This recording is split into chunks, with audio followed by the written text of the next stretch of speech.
పరశురాముడు చిరంజీవి అయ్యాడు. జమదగ్ని మహర్షి యొక్క వరం. ఆయన చంపాడు అంటే పరశురాముడు ఆయనకి తన తండ్రి అయిన జమదగ్ని మహర్షి యొక్క శక్తి తెలుసు.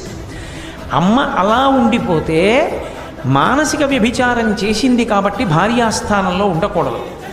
చచ్చిపోతే మళ్ళీ బతికిస్తే ఆ దోషం అక్కడతో పోయింది కాబట్టి మళ్ళీ భార్యాస్థానంలో ఉండొచ్చు. అందుకు చంపమన్నాడు.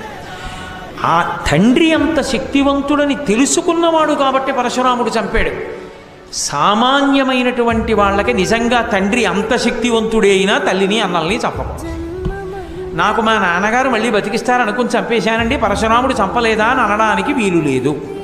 ఎందుకంటే పరశురాముడి యందు శివకేశవుల యొక్క ఆవేశం ఉన్నది ఆయనకి తెలుసు కాబట్టి చంపాడు.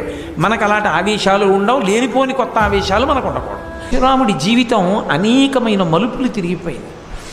జమదగ్ని మహర్షి ఆశ్రమంలో ఉన్నాడు. పరశురాముడు దర్భలు తీసుకురావడానికి, పళ్ళు తీసుకురావడానికి అరణ్యంలోకి వెళ్ళాడు. పరశురాముడు అరణ్యంలో ఉన్నాడు, జమదగ్ని మహర్షి ఆశ్రమంలో ఉన్నాడు. రేణుకాదేవి పక్కనుంది. ఉండగా కార్తవీర్యార్జునుడు అరణ్యానికి వచ్చాడు. ఆయన నదీ తీరంలో కింది భాగంలో తన భార్యలతో కలిసి జలక్రీడలు ఆడుతున్నాడు. అదే సమయానికి ప్రదోష వేళలో ఎందుకో రావణాసురుడు పుష్పక విమానంలో వెళ్ళిపోతున్నాడు. ఆయన నది ఒడ్డున దిగి స్నానం చేసి సంధ్యావందనం చేసుకుని సైకతలింగం చేసి దానికి ఆరాధన చేస్తున్నాడు.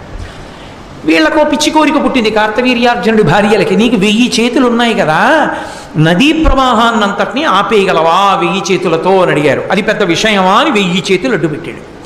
అడ్డు పెడితే ప్రవాహం వెనక్కి వెళ్ళింది. వెనక్కి వెళ్ళి ప్రవాహం పెరుగుతూ వచ్చి ధ్యానంలో ఉండి పువ్వులు వేస్తున్నటువంటి రావణాసురుడి తొడల కిందకు వచ్చి ఆ పూజ చేస్తున్న సైకతలింగాన్ని కరగకొట్టి తీసుకెళ్ళిపోయింది. అకస్మాత్తు ప్రవాహం ఎందుకు పెరిగింది కిందకెళ్ళి చూడమన్నాడు భటుల్ని.